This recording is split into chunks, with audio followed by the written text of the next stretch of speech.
할렐루야. 2021년이 시작된 지가 엊그저께 같은데 벌써 한 달이 다 흘러갔네요.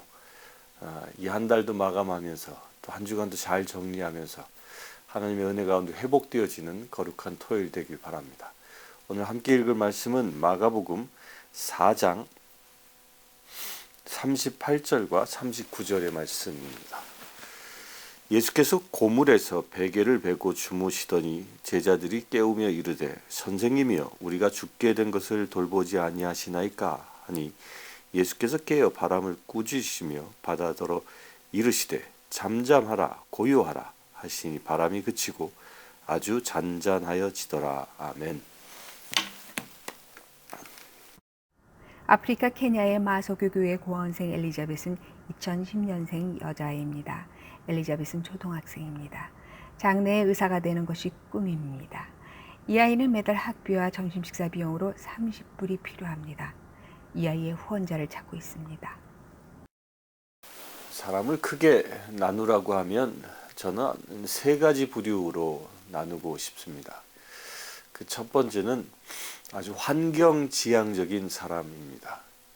이 환경지향적인 사람은 어떤 사람이냐면 남의 눈치를 보고 자신의 조건에 따라 나에게 어떤 조건이 주어지냐에 따라 그 사람의 행복과 불행들이 결정되어지는, 그러니까 이런 사람들의 대표적인 유형이 자기 주관이 없고요. 그냥 좋은 게 좋은 거지 하며 넘어가기도 하고 또 이리저리 잘 떠돌아다니는 사람들입니다.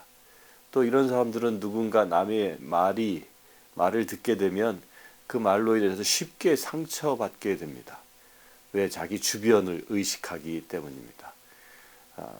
내 중심이 무엇이 있는가는 별로 중요하지 않고요. 주변 사람들이 나를 어떻게 여기고 말하는가를 더 중요하게 생각하며 살아갑니다. 그러다 보니까 상당히 피곤한 인생을 살아가고요. 상처받기 쉽고 또 상처도 쉽게 줍니다. 또한 두 번째 이 사람은 지극히 자기중심적인 사람입니다. 아주 고집이 세기도 하고요. 또한 자기가 경험한 것을 절대 가치로 삼아서 타협하지 않고 자기 고집대로 살아가는 사람입니다. 네, 이런 사람들은 독불장군적인 성향이 아주 강합니다.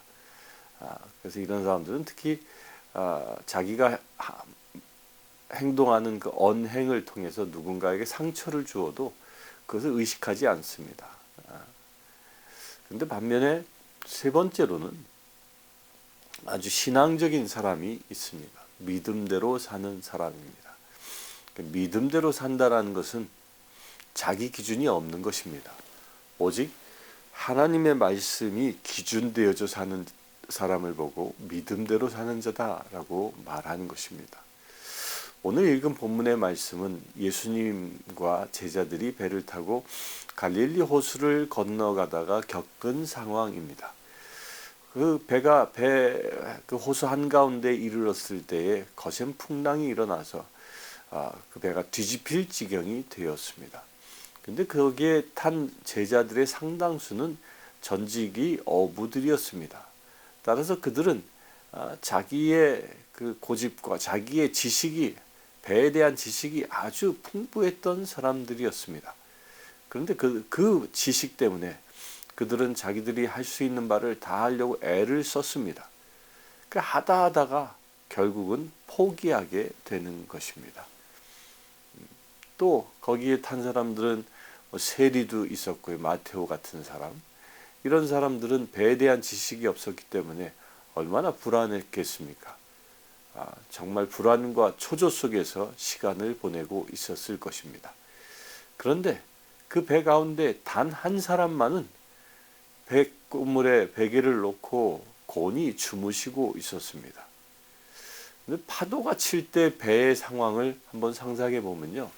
파도가 치면 배는 평온하게 가지 않습니다. 이것이 롤링하게 되고 뒤집어지기 직전까지 막 이리 저리 저리 하게 되어지는데, 그런 상황에서도 그 조건에 조금도 개의치 않고 주무시는 분이 있었는데 그분이 바로 예수 그리스도였습니다. 예수님은 그 폭풍 치는 그 상황에 자신의 고요함을 잃어버리지 않습니다. 그 폭풍 치는 그 상황 속에서도 단잠을 주무시고 계시다는 겁니다. 또한 제자들이 흔들어 깨웠을 때 일어나셔서 예수님은 신앙이 있었기 때문에 조금도 두려워하지 않고 오히려 그 거센 파도를 치는 파도를 보고 바람을 보고 잠잠하라라고 명령하십니다. 이 신앙으로 사는 사람의 면모를 보여주고 있는 것입니다. 진정 신앙에 의하여 살아가는 사람들은 상황과 조건 때문에 행복해하거나 불행해하지 않는다는 것입니다. 나에게 닥친 상황이 폭풍 전야와 같은 폭풍 치는 바다와 같은 그 죽음의 고비에 있을지라도 흔들리지 않는다는 것입니다. 또 자신의 경험에 의지해서 뭔가 꾀하려 하지도 않는다는 것입니다. 오직 믿음에 의지하는 사람은 주님이 주신 권세를 사용할 줄 안다는 것입니다. 예수님께서 그 권세를 사용하여 바다를 잠잠케 하신 것처럼 우리도 신앙인으로 살아가고 있다면 진정 주님이 우리에게 주신 권세를 사용하며 살아가야 되지 않겠습니까? 그 권세라는 것은 말씀입니다. 예수 그리스도의 그 말씀을 내 골수에 새겨 그 말씀이 내 마음에 충만해질 때에 그 말씀은 상황과 조건에 따라서 능력으로 나타난다는 것입니다. 그것이 말씀의 권세입니다. 오늘 하루를 한 주간을 한 달을 마감하면서 한번 한 달의 생활을 한번 돌이켜 봅시다. 내가 말씀에 의하여 살지 못한 영역이 있었다면 회개하는 시간을 갖고요. 또한 앞으로 새롭게 시작되어질 다음 주부터 시작되어질 2월 달부터는 내가 어떻게 말씀에 의지하여 예수님처럼 승리하며 살 수 있는지를 한번 묵상합시다. 그래야 진정 신앙으로 살아가 예수님을 닮아가는 거룩한 믿음의 행보가 새롭게 이어지기를 주님의 이름으로 축원합니다. 잠시 기도하겠습니다. 주 아버지 하나님 감사합니다. 아버지 하나님께서 사랑하는 귀한 이체들 환경과 조건에 의지하지 않게 하고 오직 주님의 말씀만 붙잡고 나아가라 말씀하셨습니다. 이 말씀에 순종하기를 원합니다.